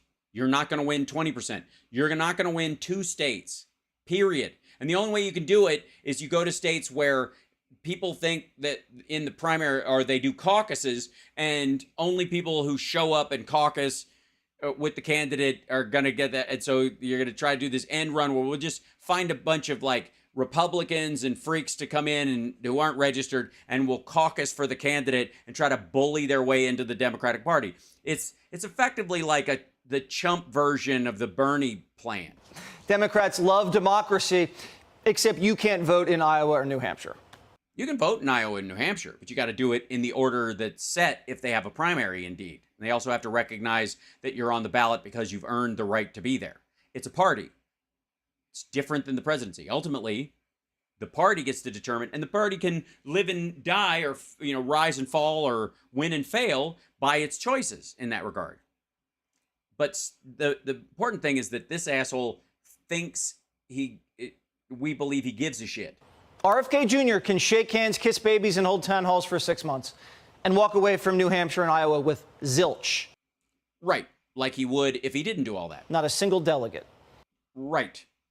Like if he didn't do all that stuff. The DNC's giving RFK the Bernie treatment. No. One area is the one primary difference, and I think it's an important one, is that Bernie was never a Democrat, and after he stopped running, he went back to not being a Democrat, and he is not a Democrat now. In theory, Kennedy's been a Democrat his whole life. There's a very distinct, at the very least, RFK is at least technically a member of the party. Bernie never was. Remember? Handpicked superdelegates put Bernie in his place the second he became a threat to Hillary? No, they were dealing with the fact that he had a 30% national ceiling he was never going to get above, and he's not a Democrat. The DNC designed a system to deny insurgents a shot, and... Right. They learned a very valuable lesson from the Republican Party, because Trump himself was a bullshit Republican and a bullshit Democrat. Every political belief he's ever had was simply just for tax purposes or to manipulate the people that he was directly around. It's more about that you guys need to set up a better fucking firewall for people who actually pay attention to your platform. RFK needs to swallow the sleaze or the party is going to bankrupt him. There's some really wild things that they're now considering, including forcing me to actually pay for the primaries. And their logic is that they don't need a primary because they already have a candidate. Right. In office. The Democrat Party's decided it's Biden or bust. But the media is keeping their options open. Biden's poll numbers are so poor, it's forcing the press to flirt. Gavin, are you interested? Filing deadlines haven't passed. President Biden doesn't run. Why shouldn't we consider you a likely candidate? I think the vice president is naturally the one lined up, and the filing deadlines are quickly coming to pass. And I think we need to move past this notion that he's not going to run. President Biden is going to run, and we're looking forward to getting him reelected. I think there's been so much wallowing in the last few months and hand-wringing in this respect, but we're gearing up for the campaign. We're looking forward to it. But you hear these calls privately. What do you tell these donors who are wallowing in this? Time to move on. Let's go. Looks like Newsom's right. You know, I don't know if you, does that sound like an adult conversation with obviously an adult talking to Chuck Todd, which I guess technically not a conversation then. Good point. Oh, well. a good soldier. There's a succession plan, and they say they're sticking to it. Right. By the way, the Democratic Party is slightly different in that we do tee up a vice president to kind of be close to the presidency so that they get on-the-job training for 8 years about how to do the presidency. Then you could roll into it knowing full well what it takes and how to do it, where, you know, just to keep a continuity going. Very smart move. Whereas the Republicans, I don't know what the old plan was. I mean, under Bush, it was just let the vice president run the presidency. But in this particular instance, from Trump on, it's just like human sacrifice. Your VP is a human sacrifice to the god of continuing to be president for life. Kamala, for now. Dennis Kucinich, RFK Jr.'s campaign manager. Yep. Either die a hero or live long enough to see yourself become the villain. Is here. Dennis, what is going on with the DNC? Well, I can tell you what's going on with RFK Jr. And really? Can you? Can we play the tape of him in that restaurant on the Upper West Side? And that is that Mr. Kennedy wants to make sure that every Democrat who votes in a primary, their votes will count, that they'll be counted. Well, I got news for you. As a party, you need a plurality argument within the party for some particular reason that we need to change horses midstream. We don't. But then this is, Kucinich and others was one of the people who were like, we need to primary Obama too. No, we fucking don't. This is childish horseshit. You want to have a primary? Have it when the person that's running has timed out and the VP isn't running. Or can't get the numbers, polling wise and decide that they're not sure about it. Like they have that option to do that. But get the fuck out of here. And that if you win a primary, that you win the delegates. I mean, I know that sounds like a novel idea, but as Mr. Kennedy has pointed we're not talking about primaries in this case. We're talking about caucuses. So you're trying to bully crowds of people into places, which again was the Bernie plan back in Iowa. It doesn't stretch out though. It doesn't, like, you get trounced in any states with real populations. The DNC has arranged it so they can put extra delegates in, stuff the ballot box in a primary, and effectively, even if Mr. Kennedy were to get 60, 70%. He's not going to. Look at his face. He knows that's not a possibility. It's adorable. Fuck off. Hand the election to the guy who's actually running the country right now, Mr. Biden. It's almost as if that party politics draft in behind success, as opposed to, hey, how about this? How about every 2 to 4 years, we just fuck up our lead on purpose? Ugh. Now, this is, you could call it a heads we win, tails you lose approach. So and, even if Biden loses. Dennis, you do realize who you're talking to, right? A guy who used to go down and make, like,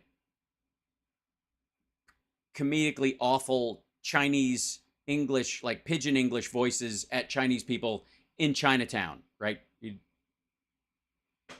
Loses the primary to RFK Jr., the DNC will still coronate Joe Biden the nominee? Well, the structure is set up to do that, and one must understand that, and that's what. Right, one must understand that, because if you're chasing farts and trying to get them back in the balloon, people aren't going to take you seriously, Dennis. Mr. Kennedy has been pointing out. I mean, you take this this simple idea that if you win New Hampshire, you should win New Hampshire, you should get the delegates. But the DNC says because Mr. Kennedy campaigns in the first in the nation state, where that's what New Hampshire's about, no, his votes won't count. I mean, what in the world's that about? Because they're trying to reorder the states for the primaries and change that because they've had undue influence over the years and have held back progress specifically, that they want to move it around. And so just setting up camp in the smaller states to try and get a toehold when you know you're going to lose the other big ones and use it as like just an anti-Democratic Party narrative is ass. We've been through this. We've danced this dance before. I want everyone to think about that. We've already thought about it. And the answer collectively is piss off. You can win, and then they don't let your votes count. Also, no, you can't. You're not going to win. He's not going to win. RFK Jr. and Marianne Williamson are not going to win any primary states. Sorry. Not going to fucking happen. They're not quite at the point where they're, booing both of them. And it's just small crowds at this point. But no, at a certain point, there's going to be a lot of fingers flying. I mean, this is the way that the Democratic Party is engaging in self-defeating activities. No. The only self-defeating activity, I think, is taking RFK Jr. seriously at all. For example, Jesse, New Hampshire has 4 electoral votes. Does anyone think that New Hampshire is going to go Democratic with these kind of shenanigans played by the DNC? Does anyone think Iowa will go Democratic when the DNC has switched from caucus to a mail-in ballot with the votes counted by a private firm hired by the state? I mean, Yeah, but it's audited by the state. It's not like they do it in a fucking room smoking cigarettes like they're counting fucking gambling receipts, asshole. Sound like a conspiracy theorist, Dennis. Also, it used to be a bunch of people just shouting in a gymnasium. I mean, we went through a whole year and a half of, every vote must count, the integrity of the election. Right. And this way, every vote is actually counted. It's also there is no government counting for these primaries because the Democratic Party, just like the Republican Party, are private entities. They are not government bureaus. Of course it's privately counted. And this is like Soviet Russia. Do they get... No. They don't even bother to vote in Soviet Russia. There was never a... Oh, God. Get that? No one thinks this is like Soviet Russia, stupid. Well, look, I'm a Democrat. Mr. Kennedy's a Democrat. We just want... Citation needed. Want to make sure all the Democrats who vote actually have their votes counted. Yeah, and this is Republicans really too. Why on September 14th, we hope to be at the DNC to make our appeal to the delegates so they understand, Rules Committee, so they understand how serious this is and how it's being viewed from outside. No, it isn't. The DNC, how the American people are looking at this and saying, hey, don't ruin an election just because you're afraid of one candidate. I mean, the truth is, they're not afraid of him. They might. Well, that's not fair. I think there are a section of Democrats that might be afraid that the stink of his weirdly Ashkenazi Jews and the Chinese probably got together and made this virus attitude, and his bullshit anti-vaxxer stuff would get like the stank of that on the Democratic Party in any particular electorate point and shave votes anywhere. That's a problem. The other thing is that they might be, when it comes to Marianne Williamson, they don't want to get like the hippie Looney Tune patchouli smear all over everything with this idea like, fucking Democrats are weak and vacillate on this other stuff. They just want to turn off the spigot and they're gonna, it's like gives fuel to the fire of like, they're gonna take away your gas stoves bullshit. That Robert F. Kennedy Jr. is the only Democrat who would have any chance of defeating Mr. Trump in the election. Get the fuck out of here. First of all, Gavin Newsom would kick his ass. Let's just be abundantly clear. The other thing is if it was Kamala Harris, I would vote for her as well. I'm going to vote for Joe Biden in that election, period, end of fucking story. and without any reservations. I'm fine. It's a good choice. It's a clear choice. It's very simple. And then get on with my fucking life. I don't need to white knuckle the fucking country every 2 years or every 4 years. I just need to vote and get at it. This idea we gotta like, oh, Dick, every election's a tooth pull. Like, no, we have a competent dude in there who's doing his fucking best. Shut the fuck up. Get out of here. Not interested. Shoo. Like, we don't need any of this bullshit that ends up being a shoehorn for Donald Trump. Oh, is that so? All right. Well, we might never know if this system stays in place. Dennis Kucinich, thanks for joining us on Primetime, and you have a great weekend. Hey, Sean Hannity.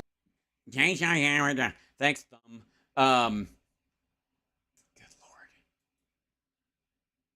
That few can be more pitiful than that. Shall we drop in?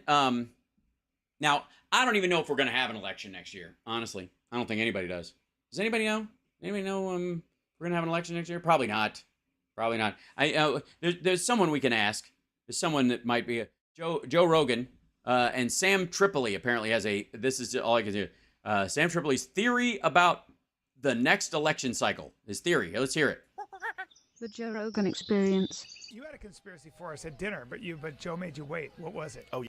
Okay, conspiracy at dinner, and he was like, "Save it for the show." Yeah, that's right. What was it? You want? Well, which one was it? What's gonna happen? Oh yeah, you want to know what's gonna happen? Yeah. With what? With the election. You were there at dinner, on your phone, while everyone else was talking. In this country. Okay, yeah, I said. You want to hear now? Yeah. Tap me in. We're in the Bolshevik War right now, bro. And right now, what's coming up is the Bolshevik War. Yeah, I can tell by the number of I don't know, beers on the table. So, yeah, the Bolsheviks sat around a jackalope deer antler space lamp on a podcast. All the pride stuff is going to be smoking cigars. Okay, so I had this woman come on my podcast. Her name's Mel K. And we had gotten in real trouble on this show before because we talked about this one family that I will not name, okay? And every time we named this family, the 4 tech gods all came down and just fucked my show. Is it the Rothschilds? All of no. I'm not saying their name, bro. Brian's trying to tank his own show. Yeah. Isn't that wild? That's how much he loves the deep state. So the mentioning of the Rothschilds. By the way, you can mention the Rothschilds. You can even mention the fake Anna de Rothschild, who came and went at Mar-a-Lago all she wanted, got pictures with Donald Trump, Lindsey Graham, and Rudy Giuliani while she was there, all the while not actually being a Rothschild. You don't even have to be a real Rothschild. So she comes out again. We just mentioned what happened on the show. They do it to us again. What the fuck does that? They do it to us again. People get bored when you talk about the Rothschild stuff and don't watch. They do it to us again. We just mentioned their name. You remember when we talked about them and they took, it happens again. Damn. So what are they doing when this happens? Let me say they do this to you. What do they do to you? Okay. By the way, I was hoping for a theory about this next election, according to the title, but we're going to hear how the Super Jews stop everything they don't like. So Apple, Google, Twitter, and Facebook all effed me. How so? Like shadow ban, suppression? No, even worse. Even worse. So on Apple, they listed my podcast that no one listened to it for they showed nobody listening to the podcast. So they block. Which can obviously not be a thing that ever happens. Block people from listening. No, to it? they like when you go to see what you're down, how you're. Oh fuck! This asshole opened his phone on airplane mode, didn't he? What the fuck? And then just started yelling at people because it doesn't list out what's there because current numbers are just blank. Podcast is doing it listed nobody, not just one episode, multiple episodes. I got strikes and deletes on my YouTube channel and all my Facebooks. I couldn't get into my Facebook. Well, because you forgot your password. Oh. Yeah, so it was just like boom, boom, boom, boom, boom. And and apparently just mentioning the name Rothschild, that's weird. Because I only have that problem when I mention the kidney.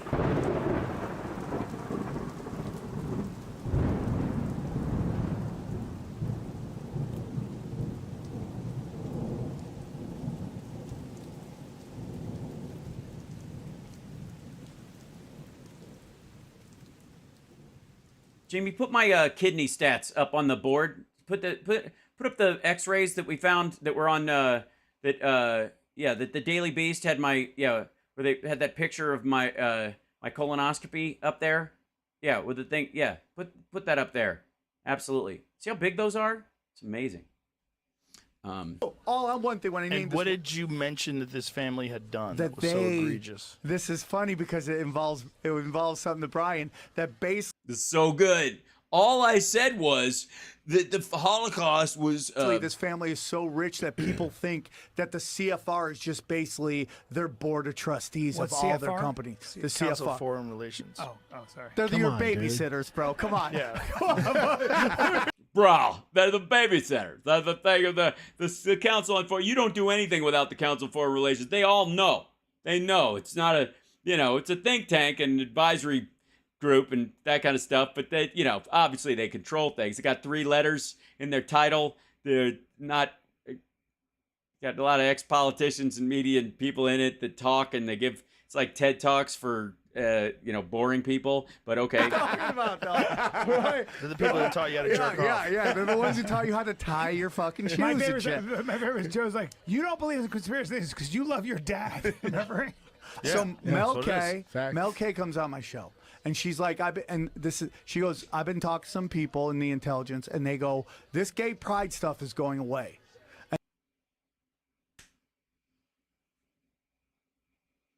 I've been talking to some people in intelligence and stuff. This gay pride stuff is going away. This is good. I take back what I said. Honest to God, I think this is. There's no way they're freeballing this. This has got to be like a group reading of an audiobook. This is such well-crafted thought. And the next thing you're going to see are immigration riots. This is going to be right around the next election. So, hand to God, we do this episode. Next day, Starbucks is like, we're banning all the pride stuff. And now you start seeing these, they're putting little breadcrumbs out, man. Little breadcrumbs. Oh, I saw this one thing in Chicago. Oh, yeah, illegal immigrants are upset about where they're staying. And these illegal immigrants who speak no English are holding up perfectly written English signs.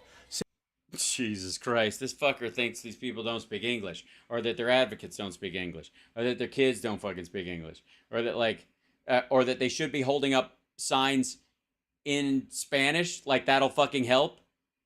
I don't know if you know this, dude. One of the reasons you should be afraid they'll take your job is because it takes about 3 seconds of thought to go, yeah, they're not gonna be persuasive if they hold up a sign in their initial language. They might communicate with someone and go, hey, you speak English? Can you write this out for me in English? This is fucking idiotic.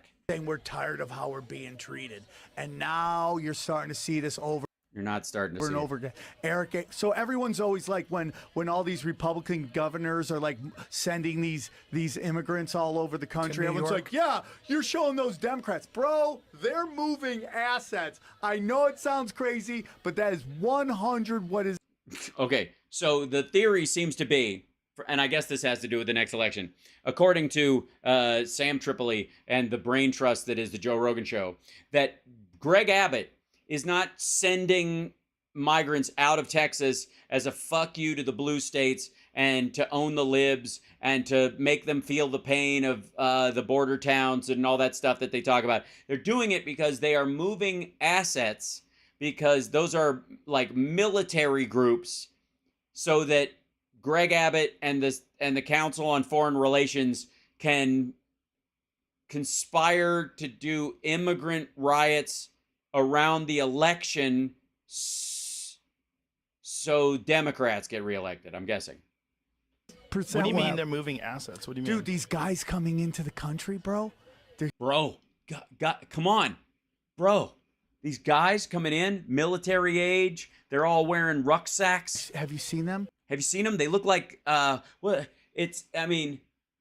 like the guys who went up the steps on January 6th wearing military gear, except not at all. And by guys, I mean, women and children, largely by percentage, at least the ones that enter into the country. A lot of them are Chinese. A lot of them are Chinese.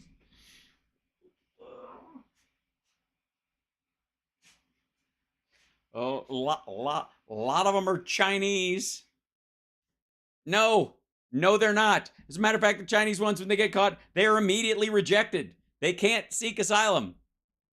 And a lot of them are military-age people. And I'm okay. There are no military-age Chinese allowed to leave the country because they don't have enough soldiers to begin with. What the fuck? I'm telling you, they're moving, and this is what's going to be right around 2024 election. Immigration riots, people going nuts, and as listen to this. Wait, and this is supposed believe me, the tilt of this show is this is supposed to benefit Democrats, and they're setting this up. Thanks to Greg Abbott and Ron DeSantis. And you'll start seeing all the little breadcrumbs being put out. May I give you another scenario? Oh, no. May I give you another possible scenario? I hate to piss on your parade. What if we do have open borders, thank you, Joe Biden, and a complete disaster down the border, and so governors like Greg Abbott are going, how about you guys want a taste of what we're dealing with? Hey, New York, here you go. Well, that's actually what Greg Abbott is saying. I think he's just shoving that back at him. They bust 13,000 immigrants in New York. Eric Adams goes, we don't have the resources for this. Yeah, Brian. And that's a good way to teach the blue states. Brian. Yeah, while you're at it, why don't you just tell me that George Soros is just a billionaire currency manipulator who's trying to clean up his act before he dies because he feels guilty or some shit. Next thing you'll tell me that the Realz, and I can't even say their name if I pronounce it correctly, the internet gods will shut this whole fucking thing down. The Realz have run, oh God. To change their border Yeah, policies. that's what they want you to think. That's how you get into. That's what they want you to think. Yes, that's what Greg Abbott wants people to think. This is Brian. Look, I'm a puppet master. I'm telling you, that's what they want you to think. You're buying it. Oh, I thought they're I was moving assets, bro. You're the puppet. They're moving assets. What do you mean, like military people? Dude, study the Bolshevik War. It is happening. Jesus Christ. Dude, study the Bolshevik War. Yeah, that's what's happening. AOC is a fucking commandant in the Bolshevik Revolution, and they're going to bring in a bunch of people who don't speak English to fight Americans in these riots. So Democrats stay in office? Again, this motherfucker thinks the sun shines out of Trump's ass. So how, I don't know. How does this benefit Democrats? That's the underlying theme. I don't know what, I mean, all right, I'm trying too hard on it. It's just fucking stupidity. This is just say no to drugs, kids. In real time. 100%. Dude, bro, 100%. So true. It's like the truest. It's so like, I mean, you don't know. It's happening now. The fights, they're doing it. You know, because they're setting us up for the thing where Democrats are going to want to close the border.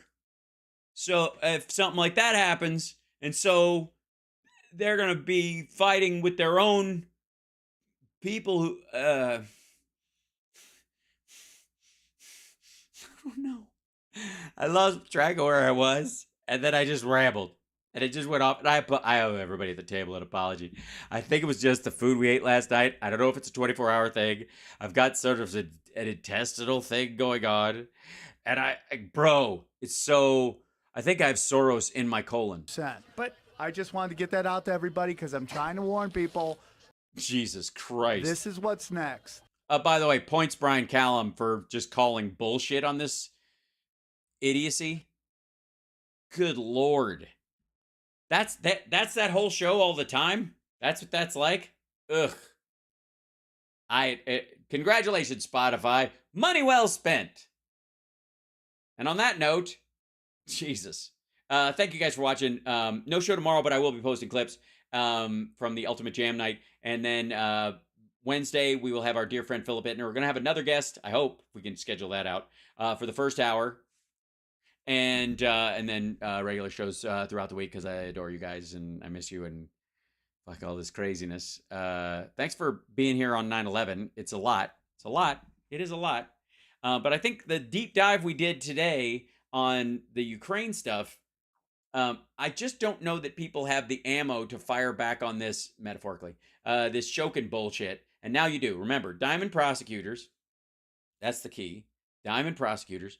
And what was the other point we wanted to make? Diamond prosecutors and the timeline. I mean, it all falls apart. All of it's bullshit. It's all bullshit. But diamond prosecutors, shuffle that around. I adore you guys. I'm working on the pineapple for this and adding this to it. So you guys are awesome. Take care of yourselves. Take care of somebody else. Like, subscribe, share the show, share the clips, comment on the clips, all that kind of stuff. All of it helps us if you feel like it. If you can contribute to the show via Venmo or the Cash App or by any, just $5, cup of coffee, whenever the mood hits you, or if you want to become a Patreon, you could do it for the year in one fell swoop, or you can do it monthly, or you can up your pledge or whatever. All that stuff, you can do it, but I just want you to do it if you're moved to do it, not under any pressure or stress, because I appreciate it. And I would be doing this anyways, because they always tell you, do what you love, for and the money will come, or, do what you love what you do, and you won't work a day in your life. And I love you guys. So there you go. Just throwing that out there. Anyways. See you later.